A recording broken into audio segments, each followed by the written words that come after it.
Welcome to the Kids Table, where the conversation is about fitness, but the maturity level is questionable. 3 industry leaders that still love what they do. The one and only Gunnar Peterson, legendary trainer's trainer and athlete whisperer with over 35 years of top of the field experience, the true fitness GOAT, and also holds the title for the biggest smartass on earth. Then you've got Luke Milton, our favorite Australian import, former professional rugby player and a group exercise and business expert. Now you've seen him on Khloe Kardashian's Revenge Body and is known for his perfect combination of humor and genius. And then there's me. Here if you do your own intro. All right, you guys know Jen. She's an entrepreneur, world-class trainer, author, wellness mastermind. You may recognize her from The Biggest Loser.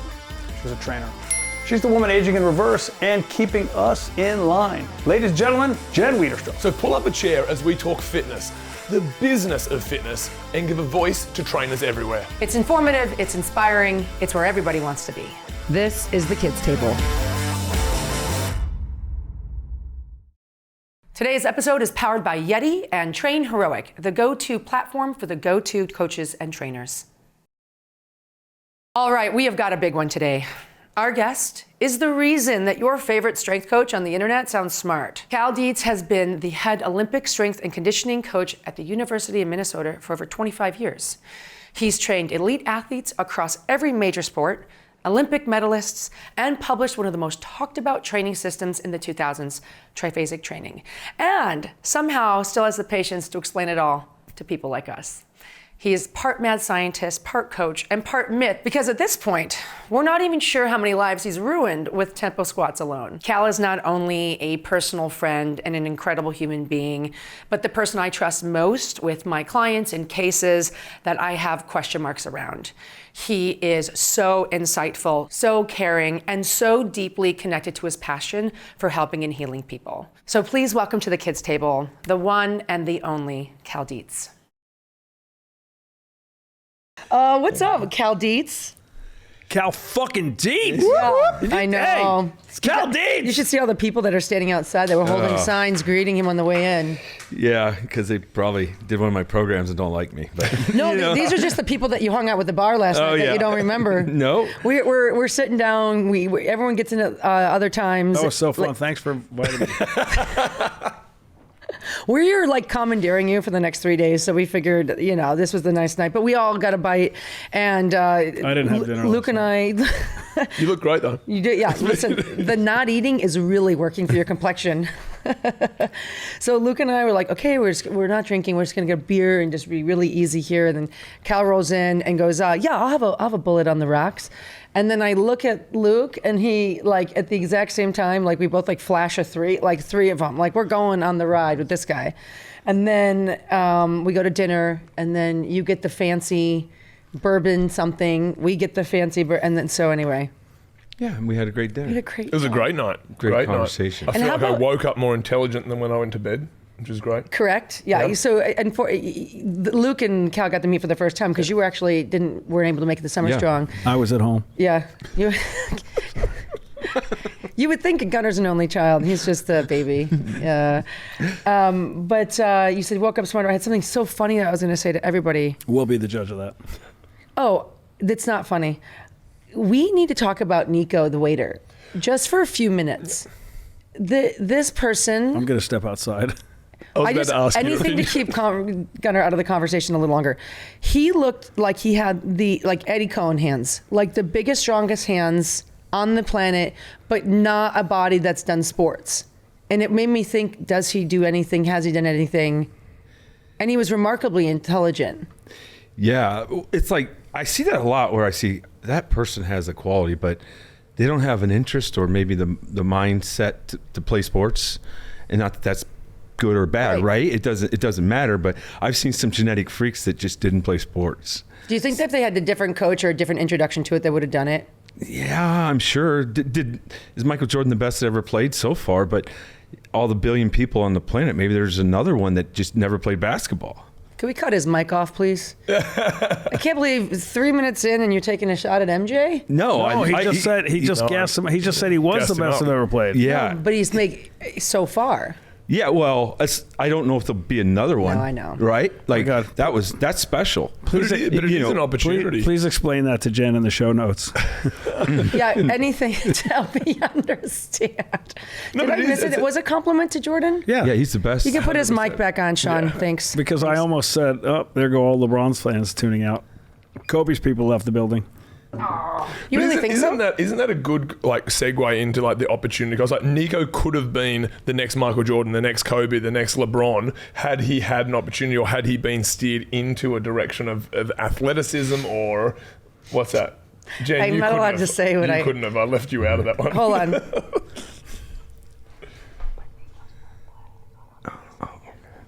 So now Gunnar and I are on the out. We know we're at the kids' table when there's whispering going on. I can't. Do you understand? I do. We'll tell you guys after we hit end. It's kind of, this is to jump into introduction of sport.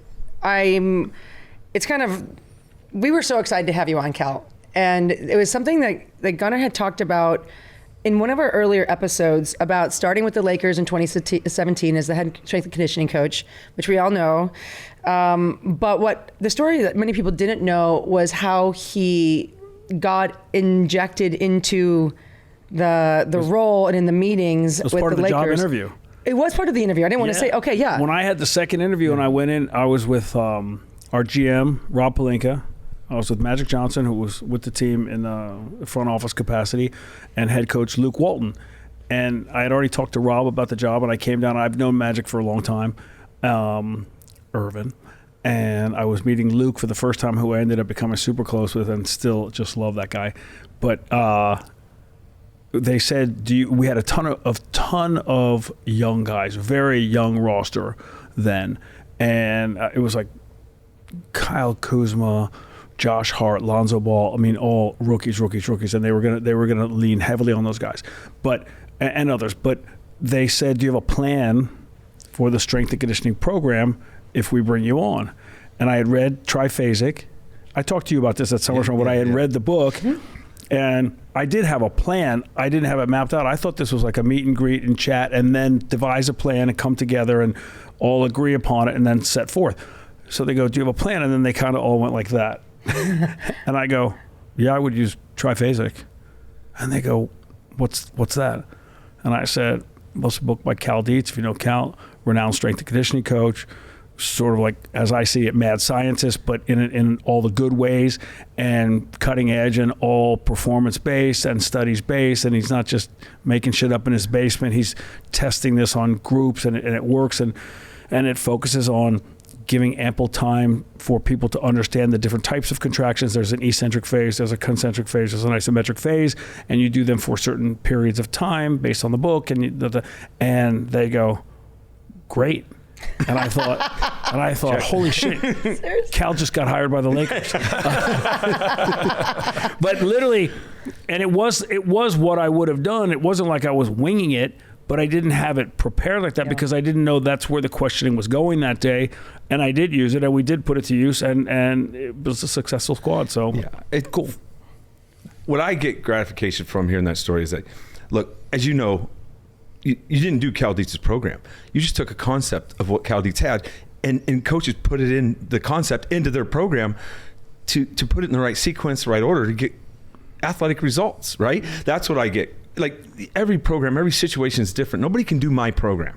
Correct, but sure. But right? I also use my concepts, and I'm happy about that. Humility noted, but I'll say this: I think at some point in time, early in everyone's workout / lifting career, they should do their version of your program, in that they put emphasis on the different phases of the lift, whatever that lift is. And I don't care if it's a squat, a bench press, a curl, pick one, but they should focus on the eccentric so they understand what that feels like, what that's doing, what the result from that will be, 24 hours, 48 hours, 2 weeks later.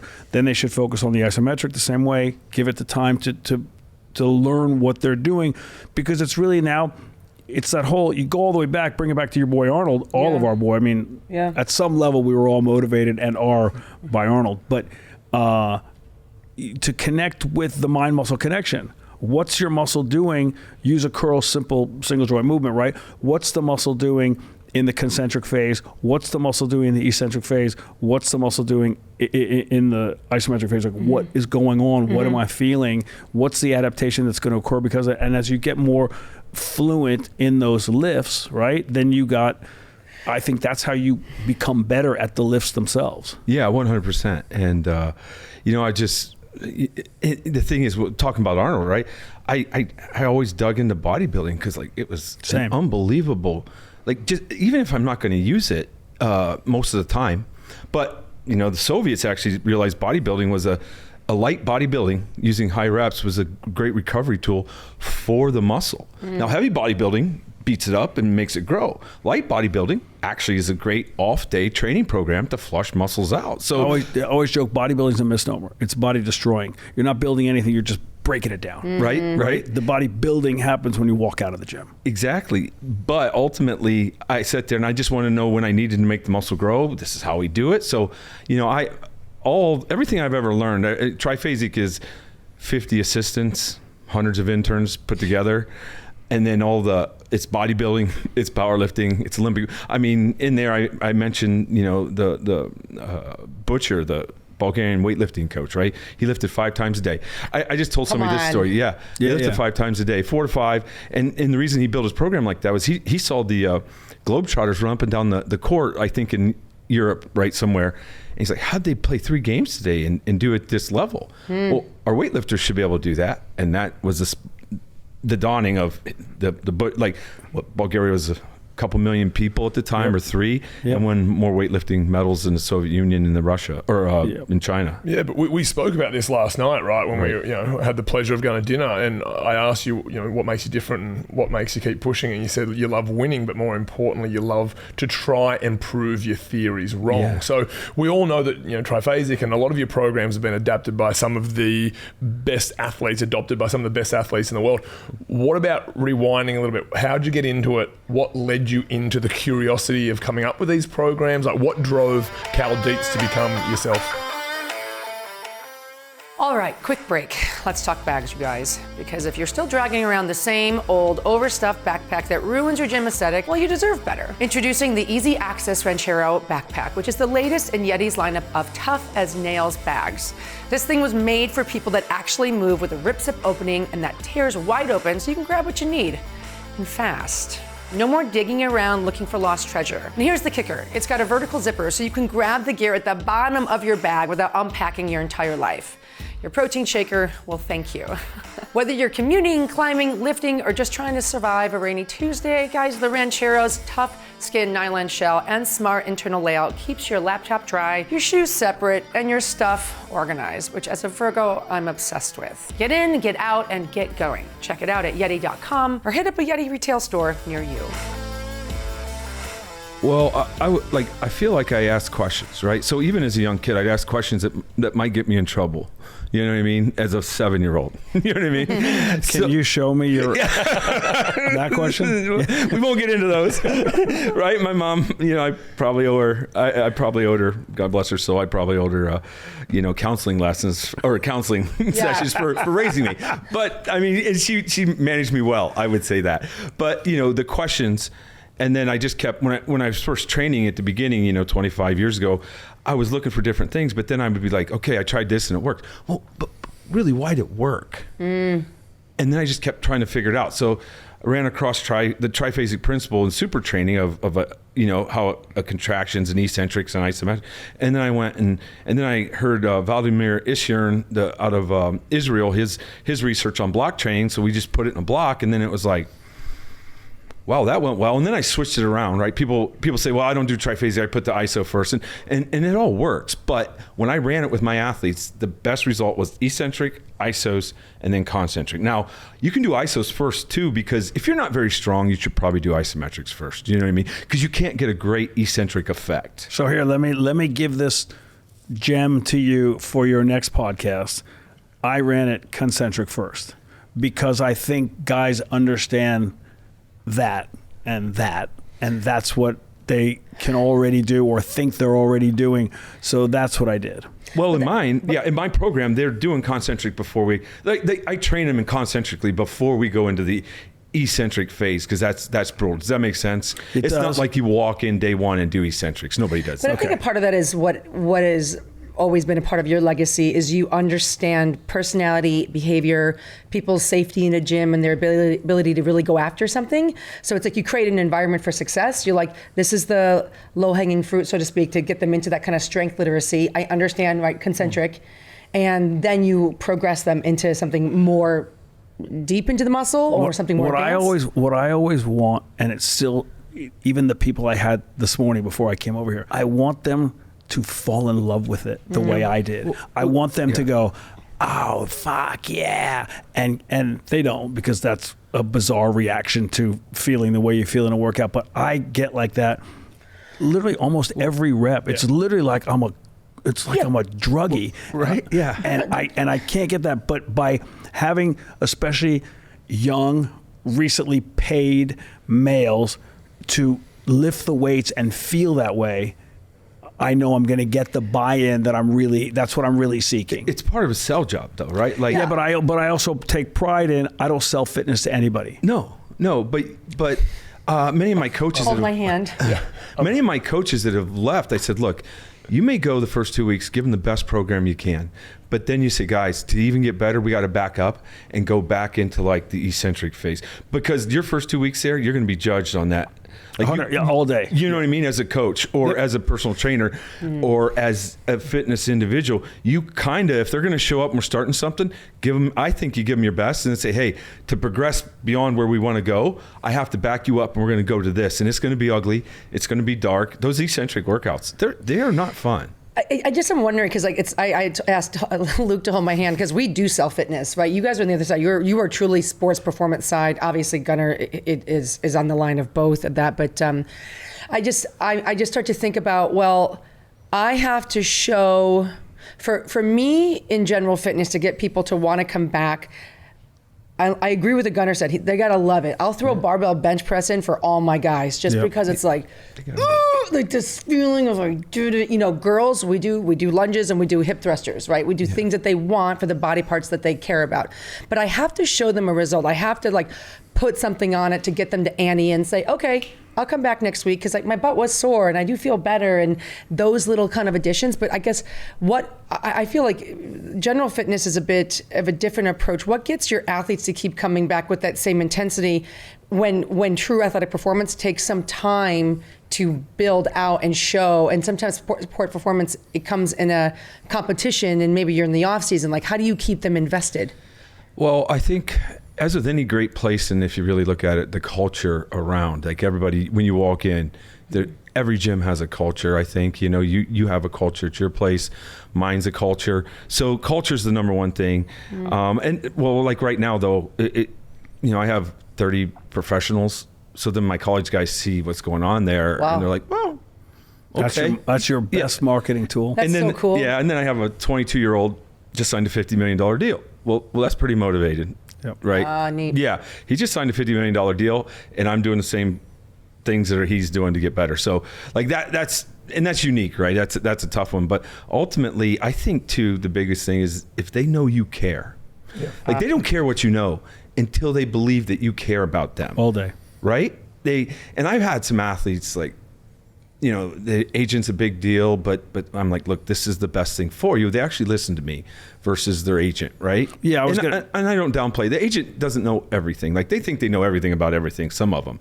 But if you just, if they stayed in their lane and did the most important things to get the guy the right amount of money or whatever he needed, but ultimately help this athlete make the right decisions. That's what we got to get to. I know you're being politically correct on that one, but I'll jump in on that one. I think a lot of the times we've got to all stay in our lanes, and your lane is the performance of that athlete. Yes. Your lane is the performance of that athlete. And I think so many athletes go with unrealized potential because they're getting the wrong advice from the wrong people. And we're starting to see this in college sports right now. And I'm blocking on the guy, but the guy's going to sit out the whole year because of an NIL deal not going through or to the level, the money that he wants. I'm like, who is advising you right now? This is absurd. It's absolutely crazy. It's going to destroy your career. And to your point, Cal, what you were saying, I'm with Jen. Look, I deliberately don't do the high performance athletes anymore. I specialize in general population because that's what I love doing. But when I was a quote unquote professional athlete or elite athlete, I read your book while I was an athlete, the black cover Gunnar Peterson strength book, right? Yeah, the workout. I read that because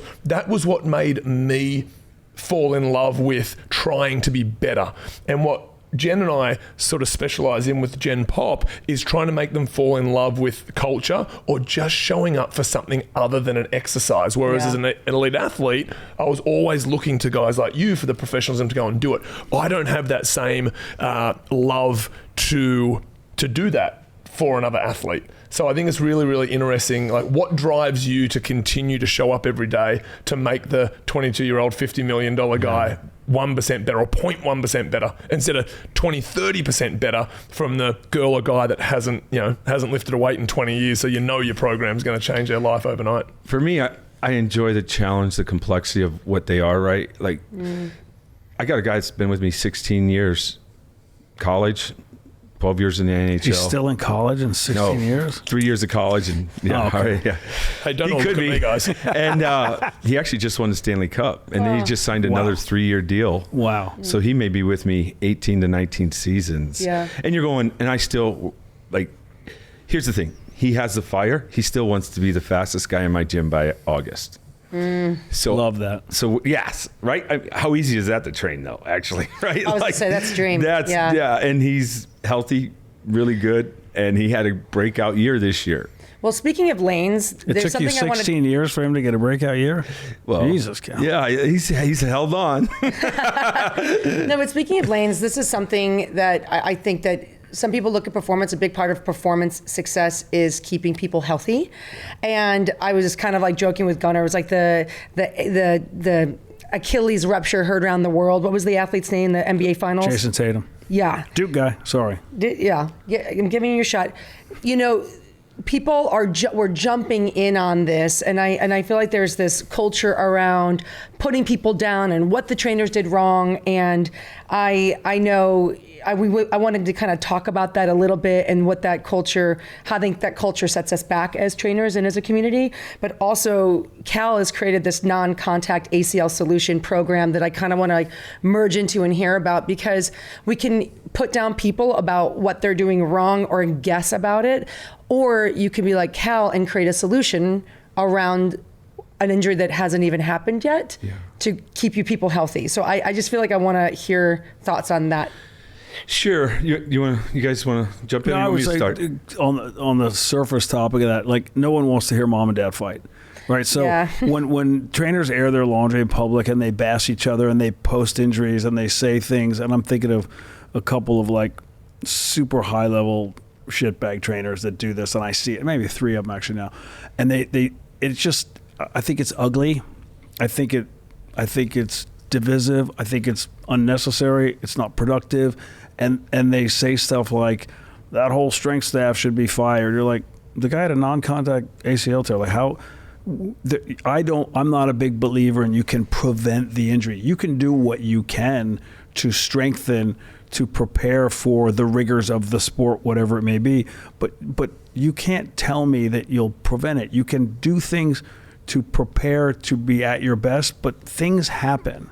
And I just think, I think it's unfair to immediately turn, like, you're messing with a man's and a woman's livelihood, right?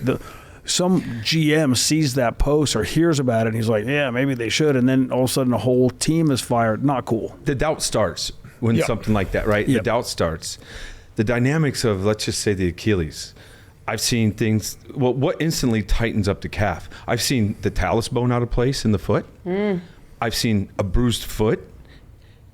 Shuts the muscles of the toes down in the foot, and then what compensates, the calf gets tight. So then he's out doing moves, he could blow his Achilles there. I've seen the cuboid bone fall out of place, tightens up the calf. I've seen a hamstring injury because it's protecting itself, the brain, then the calf tightens up. They actually work hand in hand. If the calf's tight, the lower hamstring's tight. If the lower hamstring's tight, the calf becomes tight because they're so connected. The dynamics this body we have is dynamic systems layered over dynamic systems. And you can start with biology, you can go to biomechanics, and if you really want to get deep, you can go into quantum biology. Right? Luke and I were just doing some quantum biology earlier. What I Right? specialize in. Yeah. It's just like rocket surgery. You know what I mean? And We were doing that yesterday. It all falls It's been a together. big week. Yeah. So the rocket surgery, but you can see that it could be anything. Yeah. That caused that. His back got tight, which I've tracked things down to the hamstring, which then could tighten up the calf. Like, you have no idea. What if he got a quad bruise? Yes. Right? Yeah. What get if he had a quad fight with bruise? his significant other and stress caused more cortisol to go out there and a hormone imbalance in his body caused something? No, he had an all-night flight and he didn't sleep. Exactly. Right. That might have been. So then the nervous system didn't react to that stress that he got in those positions. Bam. That simple stress of backing up, preparing for an inbound ball, pop, Achilles 100%. rupture. Yep. 100%. That's why I also, we could throw, when we get into the load management conversations, and I used to say, guys, we can't just say X minutes is too much load, therefore give him the night off, deload, whatever. I go, you got to look at all the other factors. He just traveled this plane, and who knows when he or she got to that city, where were they last night? There's no curfew in the NBA. I know there is in the NFL, but there's not in the, like, where was he? What did he do? What did he put in his body? You have no idea. You don't know any of that. So all of a sudden you're taking one variable, the minutes played in a game, and reducing everything else based on that. I go, that's just irresponsible. So then can you merge us into what, we're saying it's so unpredictable. So tell us about your program with the ACL. Because I do want to get to hearing about that. And if you're willing, you can test. Take me through an assessment. We'll test you here later. We can test you. But so what transpired was, I found this, I believe, the reason for the ACL. And when it happens and somebody's in mid-flight and then the foot strikes the ground, when that foot strikes the ground, that's when the non-contact ACL happens. Well, it is a stability problem at that point. Okay. And I didn't realize this until after I found the solution. You should have called me. Yeah, right. I know, it was right there the whole time. I'm right. And so then what happened was I had one of my females was at the Olympics, had a injury. Which sport or hockey? Yeah, ice hockey. Ran into the boards and had a labor room surgery, and then came back. And she was super powerful human being. And then she had right shoulder labor room surgery, and I saw some major flaws in her left leg when she was running sprints. So then I get her on the table.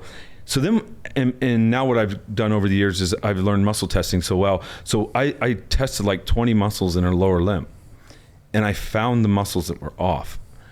She had shoulder surgery, but this leg is now not working. Was that a compensation or an Yes. overcompensation? So when you look it up, there's the slings that run through the body. Cool. Anterior, posterior sling. Yeah. The lateral sling, which runs from the arch of the foot, goes up the calf, over to the outside hamstring, to the glute med, and then over to the lat. In the opposite QL. Opposite side lat. Yeah, okay. opposite side. And then the other one is the spiral sling. It runs from the tib up the IT band to the TFL, which is a key point. Right. The That's glute, right. That's what's wrong with me. Yeah. Keep talking, Cal. Yeah, the TFL and the glute med. So those are the key stabilizers. When the spiral sling and the lateral sling fall apart. So then what I saw, I realized that day that these are connected. And then every shoulder surgery or shoulder injury I've seen, especially in hockey when they hit, I checked the opposite leg the next day, it shut off. So a shoulder surgery will shut down those slings on the opposite leg.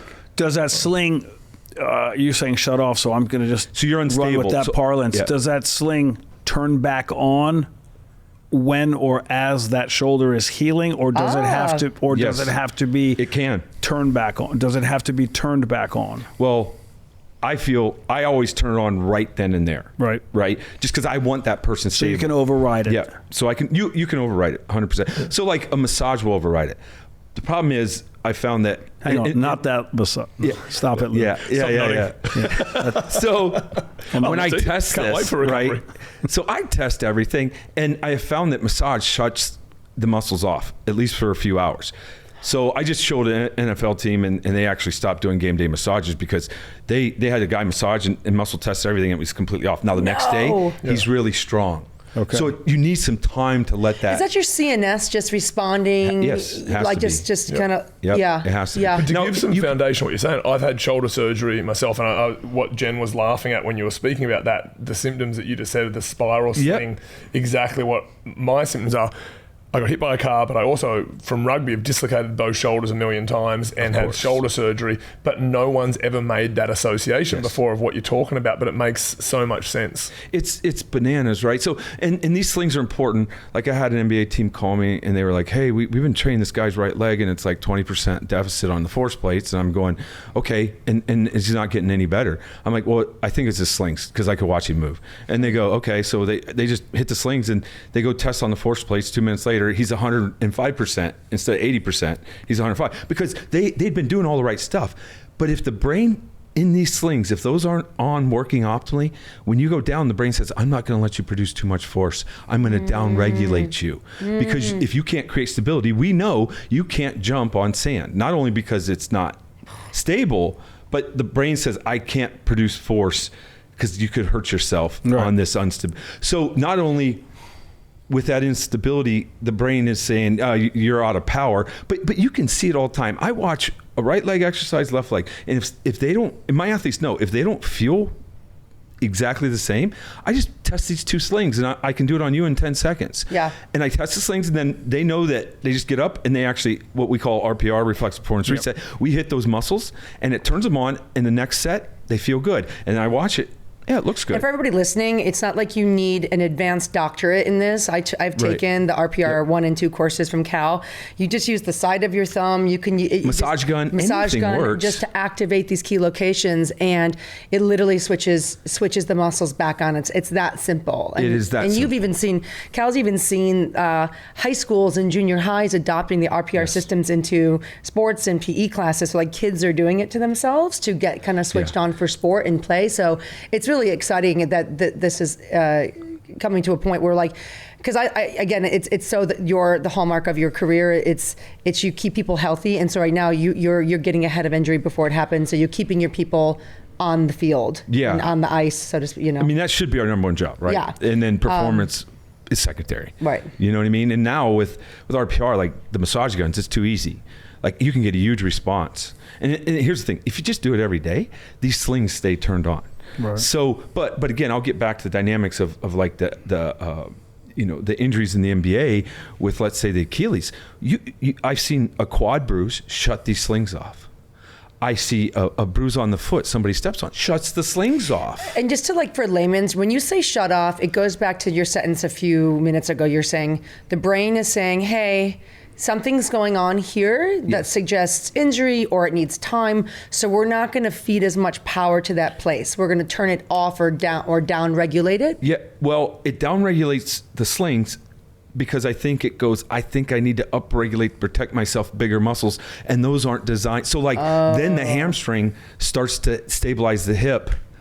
Right, the bicep femoris. Well, now instead of the glute med, if it's not working in the TFL, the hamstring says, "Oh, I got to jump in." Now the bicep femoris has to flex the knee, extend the hip, and stabilize the hip. That's just now it gets tight, and then if that goes a week or two, the calf starts to tighten up. Yeah, you see the dynamics there. I've seen this happen, and I'm just going, "This is so dynamic." Because if I knew the answers, I'd write it all down. But I found that the same thing can cause different conversations in different people. Yeah. But you see it with a parent. I get to see the parents sometimes with being in college. So why does this kid walk like that? And then I'll see the mom. Oh, there it is. You know what I mean? The body mechanics. Yeah. But this is such a great lesson for everyone. There are so many nuances that go into performance, into injury management, into injury prevention. Maybe keep your opinion to yourself when you're on Instagram yelling out that you know everything about everything. And it does seem overly exaggerated in the fitness industry that if you run with your foot turned to one side, some freaking expert from a basement somewhere with a comb over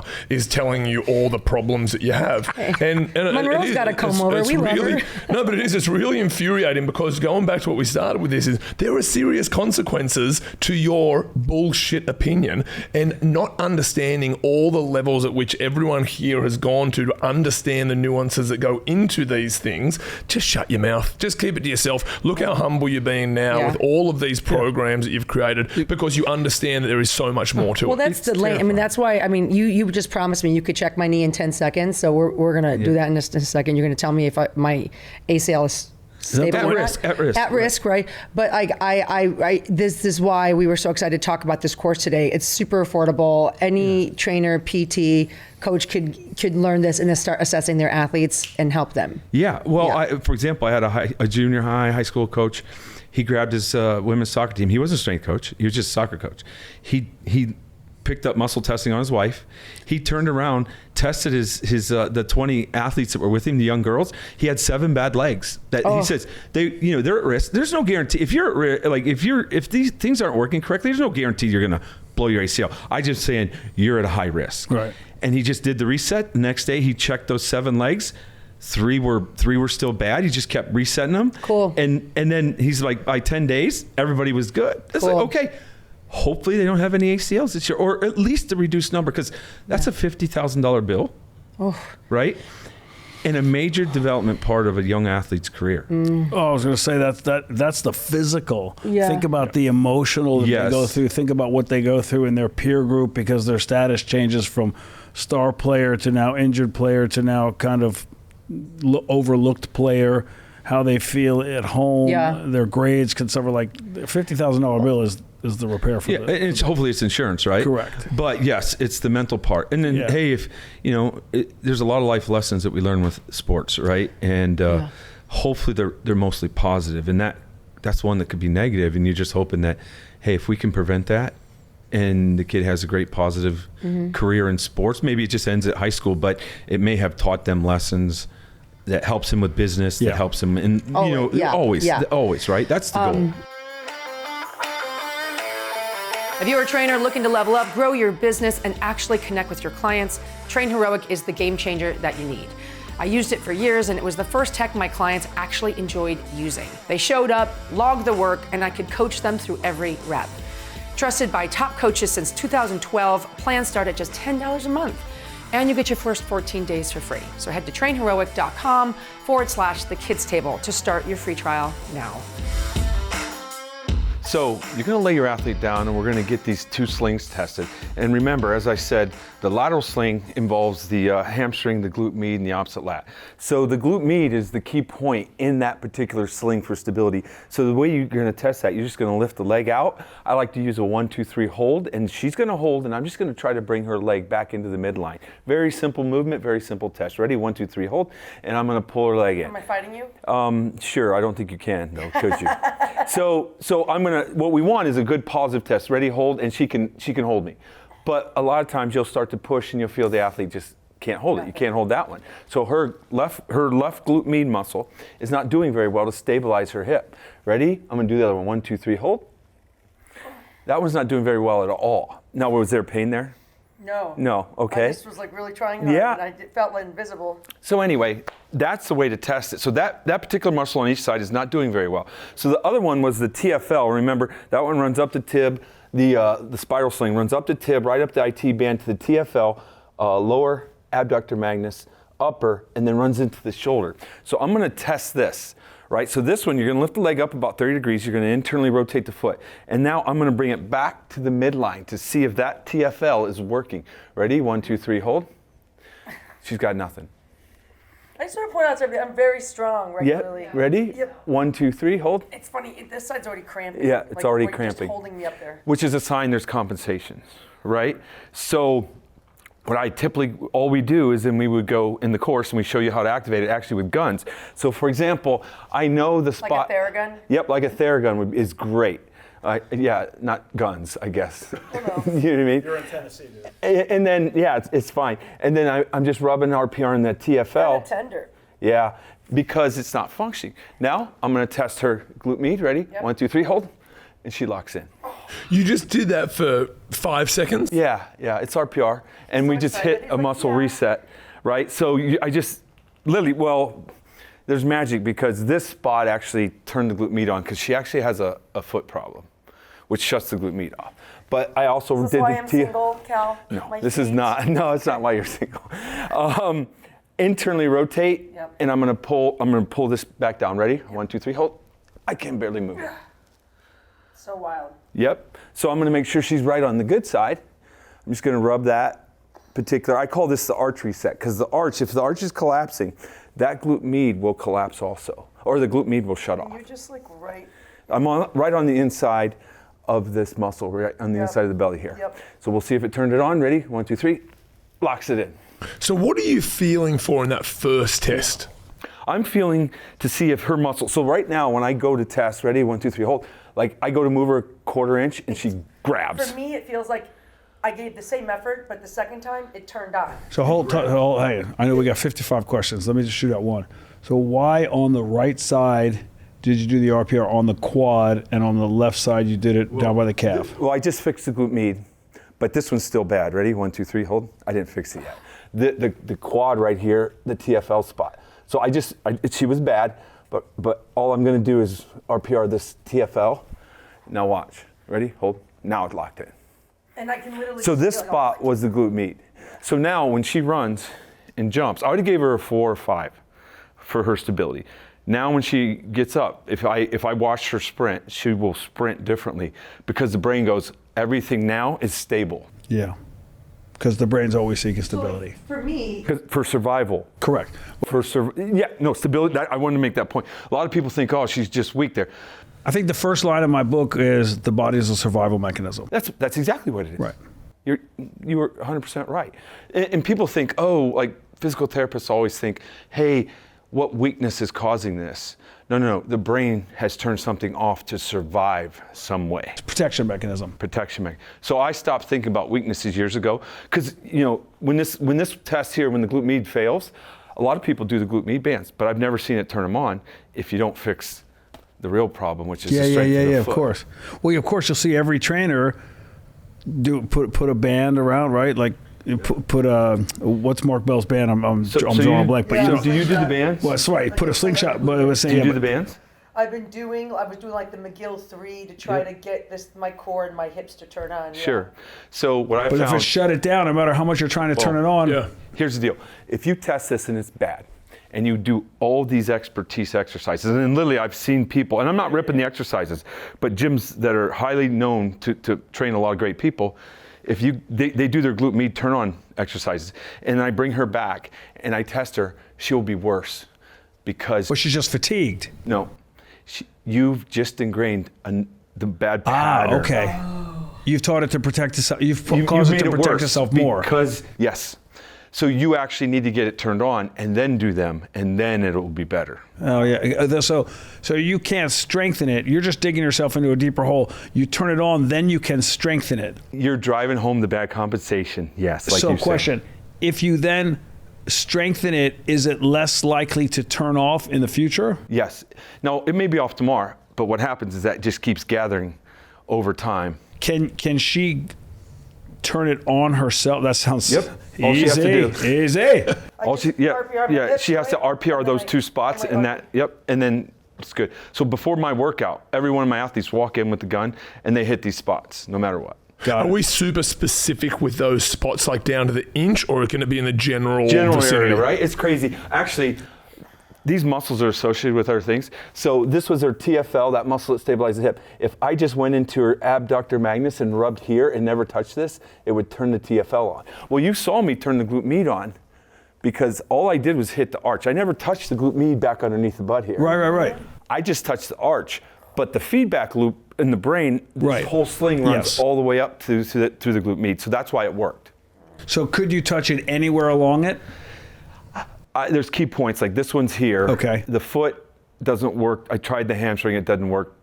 But sometimes that opposite QL for this glute med will work. So yes, there's different spots, but we just hit most of them. So you don't have to be that specific. It's not, hey, I'm not sure I'm getting it. Just get close. You don't have to be a sniper. No, it's not a sniper thing. Yeah, it's a general wake up the body. And I feel, so honestly, I'm 150,000 workouts. About 5 years ago, I dropped warm-ups. Once my athletes get trained, I do no warm-ups. I said, hey, you want to do a 15-minute dynamic warm-up or a 3-minute RPR? And we go. And they're like, just give me the RPR and we're going to go. And I haven't blown anything yet. Okay. Yeah. So that's cool. But once the athletes get trained, so session. Coaches can test it, and that's the magic. Like, I feel any coach can go test their athletes, any trainer, any physical therapy that we just showed you how to do that. Now you can also take the course. You just look up non-contact ACLs and probably my name, and you'll be able to find it. Well, except for Larry Nassar, but that's another. Yes. Okay. You have to be able to touch people, yeah. All right.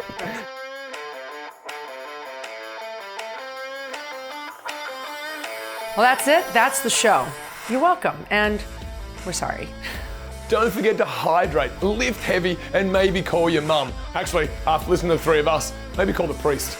Please like and subscribe and comment even if you only mildly enjoyed yourself. We'll see you next week.